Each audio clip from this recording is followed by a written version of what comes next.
Seorang tukang becak motor hidup dari keringat, sementara seorang anak pengusaha tenggelam dalam kemewahan. Dua dunia berbeda akhirnya bertemu dalam satu takdir. Matahari baru saja naik. Cahayanya menyusup di antara pepohonan pinggir jalan. Jalan aspal itu masih basah karena hujan semalam, menyisakan aroma tanah bercampur bensin dari kendaraan yang lalu lalang. Di tepi jalan, seorang pria berusia 40-an duduk di atas becak motornya yang sudah renta. Cat merahnya pudar, setengah berkarat, dengan lampu depan yang tinggal satu menyala redup. Namanya Sarman, seorang tukang becak motor yang hidup dari setiap tarikan kecil di kota kecil itu. Tubuhnya kurus, kulitnya legam terbakar matahari. Di balik senyumnya yang sederhana, ada mata yang menyimpan banyak lelah. Setiap pagi, ia menunggu penumpang, ibu-ibu yang belanja, anak sekolah yang terlambat, atau buruh pabrik yang terburu-buru.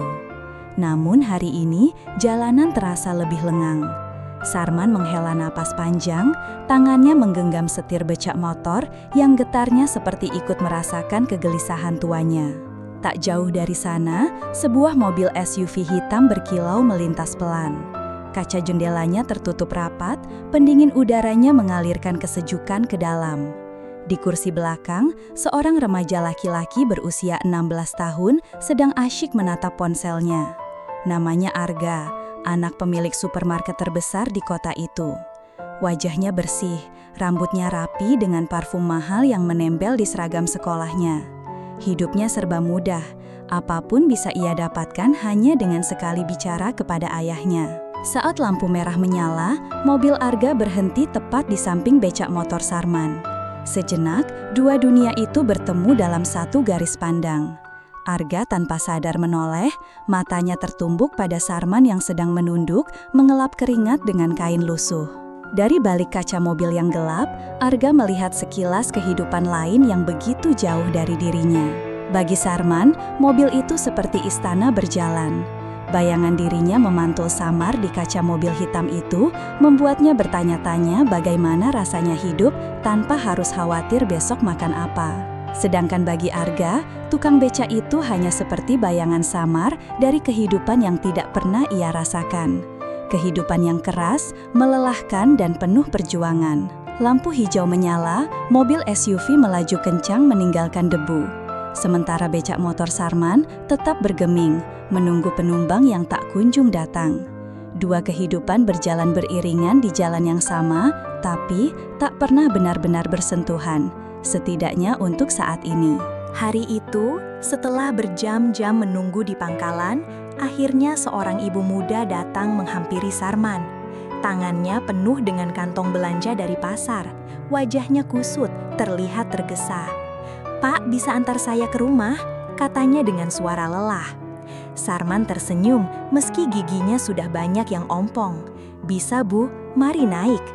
Ia segera menghidupkan becak motornya yang batuk-batuk seperti orang tua sesak napas. Knalpotnya mengeluarkan asap tipis, suaranya berisik, membuat beberapa orang menoleh. Namun bagi Sarman, bunyi itu adalah nyawa. Selama mesin itu masih mau menyala, ia bisa bertahan. Ibu muda itu duduk sambil menatap ke depan, wajahnya penuh pikiran. Sesekali ia menengok ke arah Sarman yang berkeringat deras, lalu menunduk, seolah merasa iba tapi tak bisa berbuat banyak. Sesampainya di rumah sederhana, ia menyerahkan ongkos. "Pak, ini lebih sedikit dari biasanya, uang saya kurang," katanya dengan lirih. Sarman menerima tanpa protes, hanya mengangguk. "Tidak apa-apa Bu, semoga rezekinya dilapangkan." Begitulah hidupnya, seringkali ia menerima lebih sedikit dari seharusnya. Tapi siapa dia untuk menuntut? Hidup mengajarkannya untuk bersyukur meski pahit. Di sisi lain kota, Arga baru saja pulang sekolah. Mobil hitam keluarganya berhenti di depan supermarket megah dengan lampu-lampu yang selalu menyala terang. Bangunannya besar, pendingin udaranya membuat orang betah berlama-lama, dan rak-raknya dipenuhi barang impor yang mahal. Ayah Arga, Pak Hendra, adalah pemilik supermarket itu, seorang pengusaha sukses yang dihormati di kota kecil mereka. Hidupnya teratur, kaya raya, namun keras terhadap orang di sekitarnya. Ia percaya bahwa kesuksesan adalah hasil kerja keras tanpa kompromi. Saat Arga melangkah masuk ke supermarket, para karyawan membungkuk memberi salam. Ia merasa terbiasa, bahkan terkadang bosan. Semua terlihat teratur, indah, dan mengilap. Namun di dalam dirinya ada rasa kosong yang sulit ia mengerti. Arga melihat seorang bocah seumuran dirinya sedang membantu ibunya mendorong troli penuh belanjaan. Bajunya lusuh, wajahnya lelah, berbeda dengan dirinya yang tinggal memegang ponsel mahal sambil berjalan santai.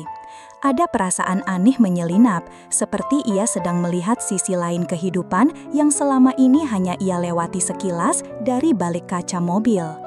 Sore menjelang malam, Sarman pulang dengan hasil pas-pasan, hanya cukup untuk membeli beras sekilo dan sedikit sayur. Sesampainya di rumah kontrakan kecil di gang sempit, ia disambut istrinya, Sri, yang wajahnya pucat karena sakit mah tak kunjung sembuh. Di dalam, anak bungsunya yang baru berusia 8 tahun sedang belajar dengan lampu redup, sementara anak sulungnya bekerja serabutan membantu tetangga. "Pak, uang hari ini cukup?" tanya istrinya pelan. "Alhamdulillah, bisa beli makan untuk malam ini," jawab Sarman sambil tersenyum. Senyuman yang dipaksakan agar istrinya tidak semakin tertekan. Ia duduk di tikar usang melihat wajah anak-anaknya. Hatinya terasa perih, betapa besar tanggung jawab yang menindih sementara tenaganya semakin terkuras. Dalam hati kecilnya, ia bertanya, sampai kapan roda hidup berputar dengan timpang begini? Malam itu, Arga duduk di kamar luasnya yang ber-AC. Di tangannya ada buku pelajaran, tapi pikirannya melayang. Ia ingat wajah tukang becak motor yang dilihatnya pagi tadi, keriputnya, peluhnya, tatapan matanya. Ia bertanya-tanya, bagaimana rasanya hidup seperti itu? Tidur di rumah kecil, bekerja hanya untuk makan hari ini, tanpa kepastian untuk esok. Di balik semua kenyamanan yang ia miliki, ada rasa penasaran yang sulit ia jelaskan. Namun, ketika ia mencoba membicarakan hal itu dengan ayahnya saat makan malam, jawabannya hanya dingin. "Arga, orang miskin itu miskin karena malas. Jangan terlalu kasihan, nanti kamu jadi lemah." Kalimat itu menusuk, membuat Arga diam. Dalam hatinya ia ragu, benarkah begitu? Atau ada yang tidak pernah ia lihat dari dekat? Malam semakin larut, dan di kota kecil itu, dua kehidupan kembali berjalan sejajar tanpa bertemu. Sarman tidur di rumah sempitnya dengan pikiran penuh beban, sementara Arga tidur di kasur empuk dengan rasa gelisah yang tak ia pahami. Satu roda berputar dengan kerasnya, sementara roda yang lain berputar mulus. Namun, takdir sedang menyiapkan sesuatu. Jalan yang sama suatu saat akan mempertemukan mereka lebih dekat, bukan sekedar pandangan singkat di lampu merah. Pagi itu, udara kota kecil kembali dipenuhi suara klakson dan deru kendaraan. Di pangkalan becak motor, Sarman sudah siap sejak subuh.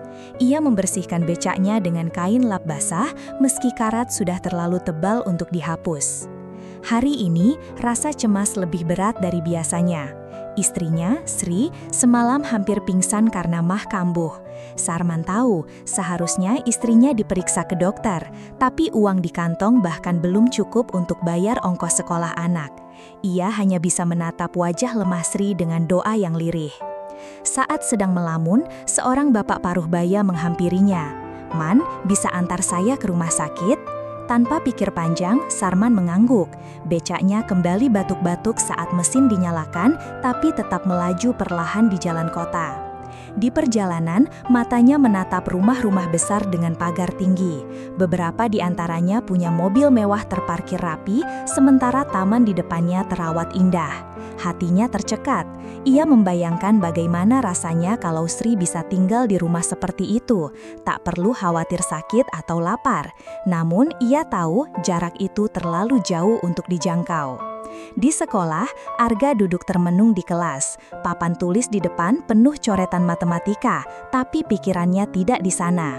Ia masih kepikiran ucapan ayahnya malam itu yang mengatakan orang miskin malas. Tapi wajah tukang becak motor yang pernah ia lihat tidak menunjukkan kemalasan, melainkan perjuangan yang berat. Temannya, Bima, menyapanya sambil tertawa. "Gak, nanti sore ikut gue main futsal ya, gue ajak anak-anak." Arga hanya tersenyum tipis. "Lihat nanti, Bim." Ia berjalan keluar kelas menuju kantin sekolah. Semua terasa mewah, makanan mahal, minuman dingin, teman-temannya sibuk memamerkan barang-barang baru. Arga merasa seperti ada di dalam dunia yang penuh warna, tapi hampa.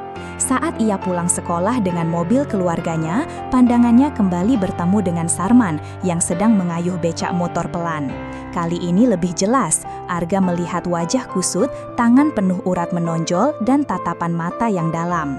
Ada sesuatu yang mengikat hatinya, membuatnya sulit berpaling. Sore itu, Sarman pulang dengan uang pas-pasan. Saat masuk rumah kontrakan, ia melihat Sri berbaring lemah ditemani anak-anaknya. Wajah istrinya pucat, tubuhnya gemetar. "Pak, maaf, perut saya sakit lagi," ucap Sri lirih. Sarman menahan air mata. Ia tak ingin terlihat lemah di depan anak-anak. "Besok saya usahakan bawa ke klinik, Bu, tenang saja," katanya sambil menggenggam tangan istrinya. Namun, dalam hatinya ia tahu, untuk membawa Sri ke klinik butuh uang yang belum tentu bisa ia dapatkan. Malam itu, ia keluar sebentar, duduk di depan rumah kontrakan, menatap langit gelap tanpa bintang. Dalam keheningan, ia berbisik, berharap ada jalan keluar. Sementara itu, di rumah megahnya, Arga sedang duduk makan malam bersama keluarganya. Meja panjang penuh makanan lezat, mulai dari daging impor, sayuran segar, hingga minuman manis, tapi selera makannya hilang. Ia ingat wajah tukang becak yang tadi ia lihat di jalan, ingat matanya yang lelah tapi penuh tekad. Arga merasa seperti ada dinding besar memisahkan dirinya dengan orang-orang seperti itu. "Kenapa diam saja, Arga?" tanya ibunya lembut. "Tidak apa-apa, Bu," jawab Arga singkat. Namun dalam hatinya, ia tahu ada sesuatu yang berubah. Untuk pertama kalinya, ia merasa dunia yang ia tinggali terlalu nyaman, terlalu berlebihan, sementara di luar sana ada orang-orang yang berjuang mati-matian hanya untuk sesuap nasi. Malam semakin larut, di gang sempit, Sarman masih terjaga. Ia menatap istrinya yang tidur dengan napas tersengal, anak-anaknya yang berbaring beralaskan tikar tipis. Ia ingin menangis, tapi hanya bisa menggertakkan gigi, menahan terih yang tak bisa ia ceritakan kepada siapa-siapa. Sedangkan di kamar luasnya, Arga berbaring di ranjang empuk. Ia menatap langit-langit mencoba tidur, namun wajah Sarman terus muncul dalam bayangannya. Ada luka di balik senyum orang itu, luka yang entah kenapa juga terasa di hatinya. Takdir sedang menyulam benang halus, benang yang suatu hari akan mempertemukan mereka dalam satu peristiwa besar yang akan mengguncang hidup keduanya. Pagi itu, embun belum kering di dedaunan ketika Sarman sudah keluar rumah. Becaknya ia dorong pelan ke pangkalan karena mesin tua itu sulit sekali hidup kalau masih dingin. Tangannya gemetar sedikit, bukan karena udara pagi yang sejuk, tapi karena pikirannya masih kacau memikirkan biaya berobat Sri. Di pangkalan, beberapa tukang becak lain sudah berkumpul. Mereka mengobrol, sebagian merokok kretek murahan untuk menghangatkan tubuh. "Man, kau kelihatan pucat, kau sakit?" tanya salah seorang rekannya. Sarman menggeleng, tersenyum hambar. "Tidak, cuma kurang tidur." Ia tidak mungkin bercerita kalau istrinya makin parah karena ia tahu semua temannya juga hidup pas-pasan. Masalah mereka sama, makan hari ini belum tentu makan besok. Tak lama, ada seorang anak sekolah berseragam putih biru mendekat, membawa tas besar di punggung. "Pak, antar saya ke sekolah ya." "Silahkan naik," jawab Sarman dengan ramah. Becaknya melaju pelan melewati jalan raya. Sarman menatap cermin kecil di samping, melihat wajah polos anak itu. Ia membayangkan anaknya sendiri, yang seringkali tak bisa bayar uang seragam atau buku. Dadanya sesak. Di sisi lain kota, Arbre sedang sarapan dengan terburu-buru. Ayahnya, Pak Hendra, membaca koran sambil menyeruput kopi. Ibunya menyiapkan roti dan buah segar. "Arga, nanti sore ikut ayah ke gudang. Ayah ingin kau mulai belajar bisnis," kata Hendra dengan nada tegas. Arga berhenti mengunyah. "Ayah, aku ada janji dengan teman." "Teman bisa nanti, masa depanmu lebih penting. Kau akan mewarisi supermarket ini, jangan sia-siakan kesempatan." Suasana meja makan mendadak dingin. Arga ingin membantah, tapi tatapan ayahnya seperti dinding tebal yang sulit ditembus. Ia hanya bisa diam, meski dalam hatinya mulai tumbuh rasa muak. Di sekolah, ia melampiaskan kegelisahan dengan bermain basket. Saat istirahat, ia duduk menyendiri. Temannya, Bima, mendekat. "Ga, kenapa sih belakangan ini kau sering murung?" Arga menatap langit. "Aku cuma bingung. Aku punya segalanya, tapi kenapa rasanya kosong?" Bima tertawa. "Kalau aku sih nggak bakal bingung kalau kayak kamu. Mau apa aja gampang." Arga tersenyum tipis, tapi hatinya makin gelisah. Karena ia sadar, kekayaan memang memberi segalanya, kecuali jawaban untuk kekosongan hatinya. Sore itu, Sarman mendapat penumpang ibu-ibu yang belanja di pasar. Kantong plastik berisi sayur dan ikan menumpuk di jok belakang. Perjalanan tidak jauh, tapi cukup membuat Sarman mendapat beberapa ribu rupiah tambahan. Namun saat sampai di rumah kontrakan, hatinya kembali teriris. Sri berbaring lemah, tubuhnya semakin kurus. Anaknya yang kecil duduk di samping, mencoba mengipasi dengan kertas koran. "Pak, perut saya makin sakit," suara Sri bergetar. Sarman menggenggam tangannya erat. "Besok Bu, besok saya bawa ke klinik, saya janji." Sri tersenyum lemah, meski matanya berkaca-kaca. Ia tahu suaminya sedang berusaha sekuat tenaga, meski kenyataannya uang yang terkumpul belum tentu cukup. Malam itu, Sarman menatap wajah anak-anaknya yang tertidur. Ia merasa gagal sebagai kepala keluarga. Namun, ia tidak punya pilihan selain terus menarik becak besok dan besok lagi, hingga Allah memberi jalan. Di rumah besar keluarga Hendra, suasana berbeda. Arga duduk di ruang tamu, memainkan ponselnya. Ia mendengar ayahnya berbicara dengan keras di telepon, membicarakan ekspansi supermarket ke kota sebelah. Semua terdengar muluk dan besar, penuh ambisi. "Ga, kamu harus belajar dari sekarang. Hidup itu soal menang atau kalah. Kalau kau tidak jadi yang teratas, kau akan diinjak." Arga diam. Dalam hatinya, kalimat itu membuatnya muak. Ia ingat wajah tukang becak motor yang ia lihat berkali-kali di jalan. Apakah orang seperti itu layak diinjak hanya karena miskin? Pertanyaan itu berputar-putar, membuatnya semakin yakin dunia orang tuanya tidak sepenuhnya benar. Malam itu, Arga keluar rumah diam-diam. Ia berjalan kaki menyusuri jalan, melewati warung kecil, melewati gang sempit yang jarang ia datangi. Disitulah ia untuk pertama kalinya melihat kehidupan nyata dari dekat. Anak-anak bermain dengan baju compang-camping, ibu-ibu duduk di depan rumah bambu sambil menanak nasi sekadarnya, dan aroma gorengan murah yang digoreng dengan minyak hitam pekat. Ia berhenti sejenak, tertegun. Dunia ini nyata, keras tapi penuh kehidupan, berbeda jauh dari rumah megahnya yang penuh hiasan tapi terasa dingin. Di malam yang sama, Sarman duduk di depan rumah kontrakan. Ia menatap jalan gang yang sepi, memikirkan besok. Air matanya menetes tanpa suara, jatuh ke tanah yang dingin.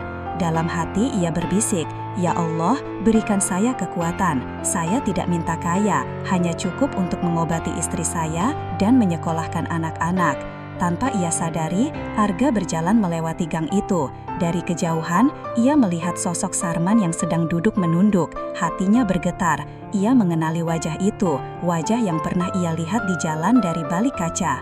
Arga berdiri beberapa detik, bimbang apakah harus menyapa. Namun ia memilih pergi, karena takut ketahuan orang tuanya kalau berada di tempat seperti ini.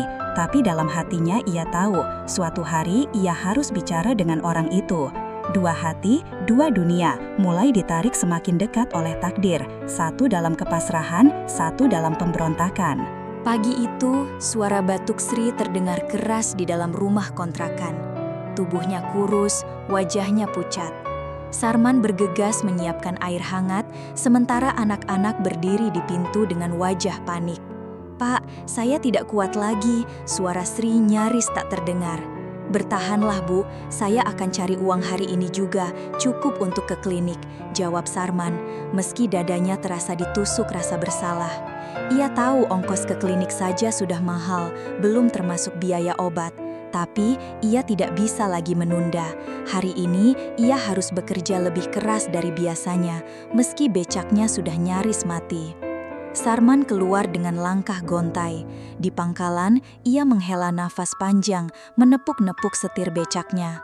"Ayo, kita harus kerja lebih keras hari ini," bisiknya, seakan berbicara pada mesin tua itu. Sementara itu, di sekolah, Arga semakin gelisah. Ia tidak bisa mengalihkan pikirannya dari sosok tukang becak motor yang kemarin ia lihat di gang. Malam itu, wajah lelahnya terekam jelas di kepala Arga, seakan sebuah film yang diputar berulang-ulang. Saat istirahat, ia mencoba bicara pada gurunya yang dikenal dekat dengan siswa. "Bu, kalau ada orang miskin yang sakit tapi tidak punya uang, apa yang bisa mereka lakukan?" Guru itu menatapnya kaget, lalu tersenyum getir. "Mereka biasanya pasrah, Nak. Ada yang pinjam uang, ada yang berhutang, ada yang hanya berharap sembuh dengan doa. Tidak semua orang punya pilihan." Arga terdiam, kata-kata itu seperti tamparan keras. Ia semakin yakin bahwa dunia tidak sesederhana kata ayahnya. Miskin bukan berarti malas, melainkan terjebak dalam lingkaran yang sulit diputus. Sore itu, Sarman bekerja tanpa henti. Ia mengantar barang belanjaan, menjemput anak sekolah, bahkan mengangkut karung beras di becaknya. Badannya basah oleh keringat, punggungnya sakit, tapi ia terus memaksa.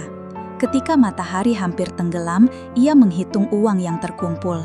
Jumlahnya belum cukup, tapi hampir mendekati biaya klinik. Wajahnya sedikit lega, meski hatinya masih diliputi cemas. Namun, nasib berkata lain. Saat ia hendak mengantar penumpang terakhir, becaknya mogok di tengah jalan. Mesin tua itu mati total, tak mau hidup meski sudah ditarik-tarik. Sarman terduduk di pinggir jalan, wajahnya tertutup tangan. Orang-orang hanya lewat, sebagian menoleh sebentar lalu pergi. "Kenapa harus hari ini?" bisiknya lirih. Air matanya menetes, bercampur dengan keringat dan debu jalan. Di saat yang sama, Arga pulang sekolah melewati jalan itu.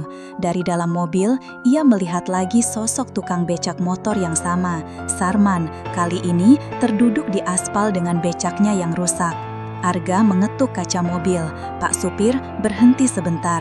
Supir menoleh bingung. "Kenapa, Mas?" "Berhenti saja." Mobil berhenti. Arga menatap dari dekat, melihat wajah Sarman yang penuh peluh dan air mata. Hatinya terhentam keras. Ia ingin turun, ingin membantu, tapi suara ayahnya yang keras tiba-tiba terengiang. "Jangan kasihan pada orang miskin, mereka malas." Tangan Arga gemetar di gagang pintu. Ia ragu, sampai akhirnya mobil kembali melaju, meninggalkan Sarman sendirian dengan becaknya. Arga menoleh ke belakang, matanya panas, dadanya sesak. Ia tahu ia salah, tapi ia masih belum cukup berani. Malam itu, Sarman pulang dengan uang yang kurang. Sri terbaring lemah, hampir tak bisa bangun. Anak-anaknya menangis pelan di sudut kamar. Sarman menggenggam tangan istrinya erat, suaranya bergetar. "Bu, besok pasti bisa ke klinik. Kau harus kuat, jangan tinggalkan aku dan anak-anak." Sri tersenyum tipis meski air matanya jatuh. Ia tahu suaminya berjuang sekuat tenaga, tapi hidup terlalu kejam. Di rumah megahnya, Arga berbaring gelisah. Ia tak bisa tidur, wajah Sarman menghantui pikirannya. Akhirnya, ia menulis di buku catatannya. "Kalau benar orang miskin itu malas, kenapa aku lihat matanya penuh perjuangan? Kalau kaya berarti adil, kenapa rasanya aku yang kaya justru kosong?" Di malam sunyi itu, dua dunia kembali sama-sama menangis. Satu karena sakit dan kemiskinan, satu karena hati yang mulai memberontak pada kemewahan yang hampa. Takdir semakin mendekati mereka. Esok, pertemuan yang lebih besar sudah menunggu. Pagi itu, udara terasa berat. Langit mendung, seolah ikut merasakan kesedihan keluarga kecil di gang sempit itu. Sri terbaring dengan wajah pucat, keringat dingin mengucur di pelipisnya. Napasnya pendek-pendek, tubuhnya lemas tak berdaya. Sarman duduk di sampingnya, memegangi tangan istrinya yang dingin. Matanya sembab karena tidak tidur semalaman. Anak-anak menatap dari sudut kamar, wajah mereka cemas bercampur takut. "Pak, saya tidak kuat lagi," suara Sri bergetar pelan. "Jangan bilang begitu, Bu. Kau harus bertahan. Saya akan cari uang sekarang juga. Kau tunggu saya," jawab Sarman sambil berusaha tersenyum meski air matanya sudah mengalir. Ia keluar rumah dengan langkah tergesa. Becak motor tua yang kemarin mogok masih terparkir di depan rumah. Ia mencoba menyalakannya lagi, memutar kunci, menarik gas, menendang pedal berkali-kali. Mesin batuk, hidup sebentar, lalu mati lagi. "Jangan menyerah, ayo, hidup," gumamnya lirih seolah berbicara pada mesin itu. Tapi becaknya tetap membisu. Sarman terduduk di tanah, kepalanya tertunduk. Waktu terasa semakin sempit, sementara istrinya semakin lemah di dalam rumah. Di sisi lain, Arga duduk di mobil hitam keluarganya dalam perjalanan ke sekolah. Ia menatap keluar jendela, melihat keramaian kota. Namun pikirannya masih terpaku pada sosok tukang becak yang kemarin ia lihat menangis di pinggir jalan. Bayangan itu menusuk hati, membuatnya tak bisa diam. Hari ini ia tidak tahan lagi hanya jadi penonton. "Pak supir, jangan ke sekolah, arahkan ke pasar kota," katanya tiba-tiba. Supir menoleh kaget. "Mas, nanti Bapak marah kalau tahu." "Bilang saja macet, cepat." Mobil pun berbelok. Arga turun di dekat pasar, berjalan menyusuri ganggang sempit yang jarang ia datangi. Bau ikan asin, sayur layu, dan gorengan murah bercampur jadi satu. Orang-orang menatapnya aneh karena seragam rapi dan wajahnya berbeda dengan anak-anak sekitar. Hingga akhirnya matanya menemukan sosok itu. Seorang pria tua duduk di samping becak motor rusak, wajahnya penuh keputusasaan. Itu dia, tukang becak yang wajahnya selalu menghantui mimpinya. Arga mendekat dengan ragu. "Pak, Bapak kenapa?" Sarman menoleh pelan. Matanya bengkak, wajahnya letih. Ia kaget melihat seorang anak sekolah berdiri di depannya, apalagi dengan seragam bagus dan sepatu bersih.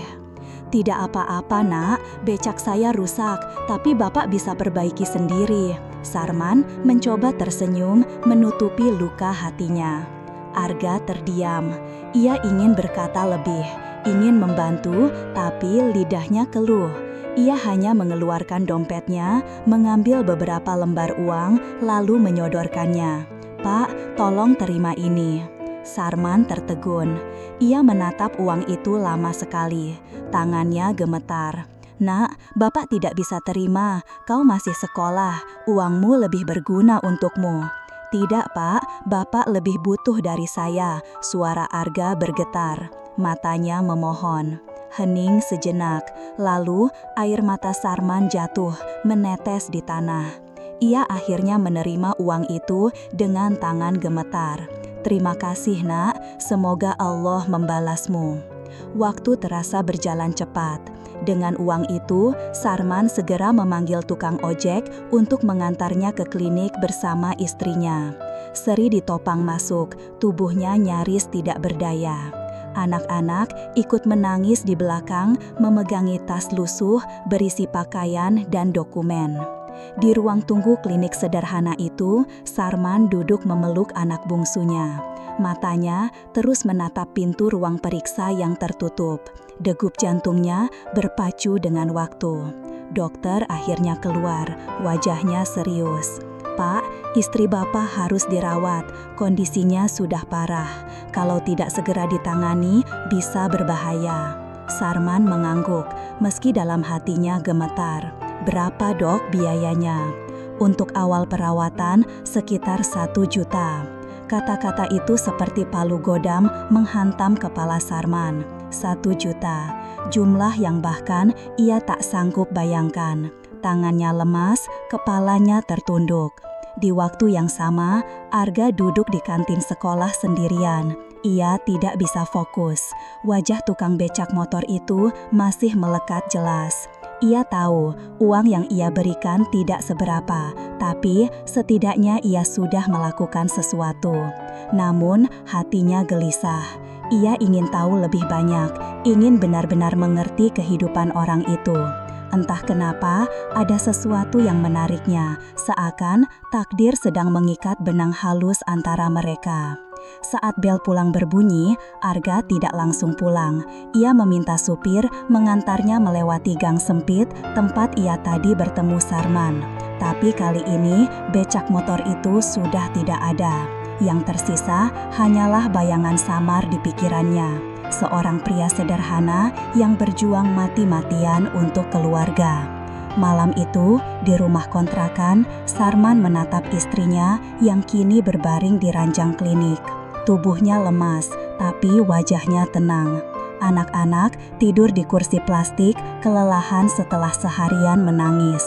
Sarman duduk di samping ranjang, menggenggam tangan istrinya. Ia berbisik pelan, "Bu, ada anak baik hati yang membantu kita hari ini. Saya tidak tahu siapa dia, tapi rasanya Allah mengirimkannya untuk kita." Air matanya kembali jatuh. Dalam hati, ia berjanji, suatu hari ia akan membalas kebaikan itu, meski hanya dengan doa. Sementara itu, di rumah megahnya, Arga duduk di balkon menatap lampu-lampu kota yang berkelip. Ia memikirkan kejadian tadi siang, memikirkan wajah tukang becak yang menangis saat menerima bantuannya. "Ayah salah," bisiknya pada diri sendiri. "Orang miskin bukan malas, mereka pejuang. Pejuang yang kalah oleh keadaan." Malam itu, dua hati yang berbeda dunia sama-sama berdoa. Satu berdoa agar istrinya diselamatkan, satu berdoa agar bisa lebih berani melawan kemunafikan dunia mewahnya. Dan perlahan, takdir semakin jelas. Jalan mereka akan benar-benar bersinggungan lebih dari sekedar bantuan kecil atau pandangan sekilas.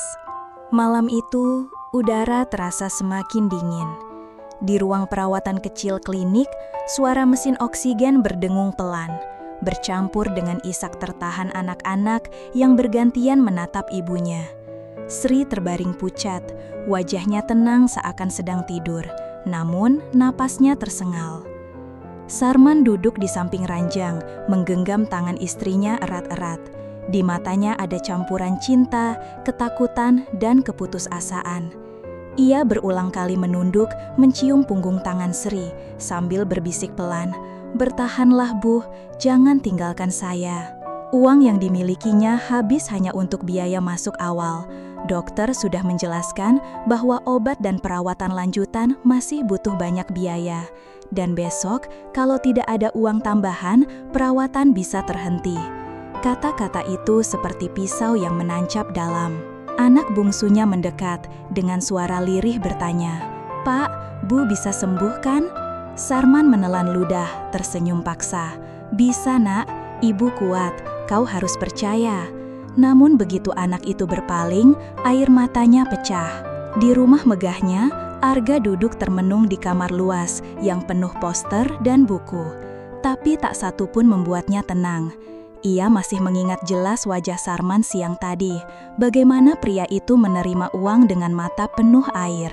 Ia gelisah, hatinya berteriak ingin membantu lebih banyak, tapi ia juga tahu ayahnya tidak akan setuju.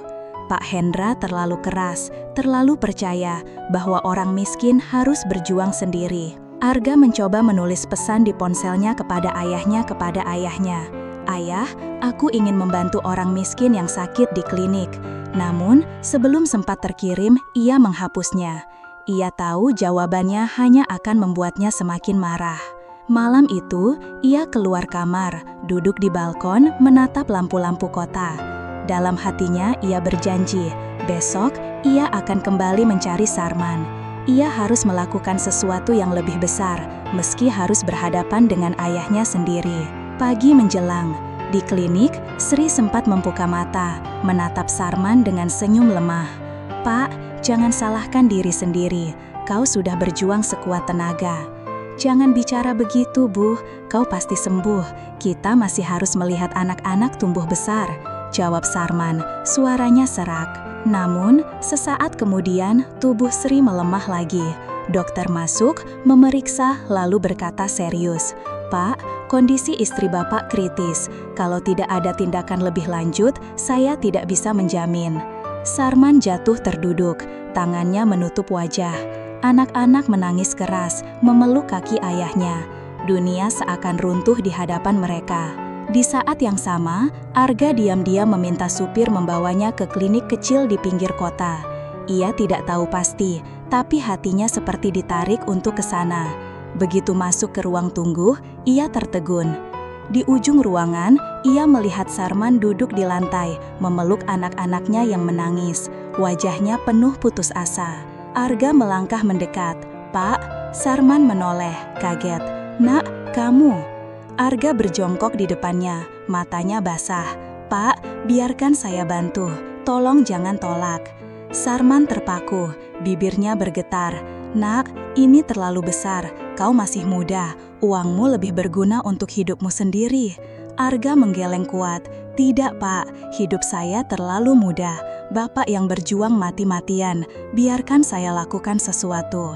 Tanpa ragu, Arga berdiri, mendekati dokter. "Dokter, saya akan bayar semua biaya. Tolong selamatkan ibu itu." Dokter menoleh, terkejut. "Kamu siapa, Nak?" "Saya hanya seseorang yang tidak tahan melihat orang lain menderita." Beberapa jam kemudian, Sri dipindahkan ke ruang perawatan lebih intensif. Dokter memberikan obat dan cairan infus. Kondisinya masih kritis, tapi perlahan napasnya lebih teratur. Sarman duduk di samping ranjang, menggenggam tangan istrinya lagi, kali ini dengan air mata syukur. Ia menatap Arga yang berdiri di dekat pintu, wajahnya tegas meski matanya basah. "Nak, kenapa kau lakukan ini untuk orang seperti kami?" Arga menunduk, suaranya bergetar. "Karena saya tahu Bapak bukan malas, Bapak pejuang. Saya ingin belajar arti hidup dari orang seperti Bapak." Sarman terisak, menutupi wajahnya dengan tangan. Dalam hatinya ia berdoa, semoga anak ini suatu hari menemukan kebahagiaan sejati yang tidak bisa dibeli dengan uang. Namun, kabar itu tidak butuh waktu lama untuk sampai ke telinga Pak Hendra. Malamnya, saat Arga pulang, ia langsung dihadapkan pada kemarahan besar. Arga menatap ayahnya, matanya berani untuk pertama kalinya. "Arga, apa yang kau lakukan? Menghamburkan uang untuk orang tak berguna." Pak Hendra membanting gelas di meja. Arga berdiri tegak. "Kalau ini hancur, biarlah. Aku tidak mau hidup dalam kebohongan bahwa kaya selalu benar dan miskin selalu salah." Pak Hendra membanting gelas di meja. Arga berdiri tegak. "Kalau ini hancur, biarlah. Aku tidak mau hidup dalam kebohongan bahwa kaya selalu benar dan miskin selalu salah." Pertengkaran itu memecah rumah megah mereka. Sang ibu menangis di sudut, tak kuasa menengahi. Arga berlari keluar rumah, menolak untuk kembali.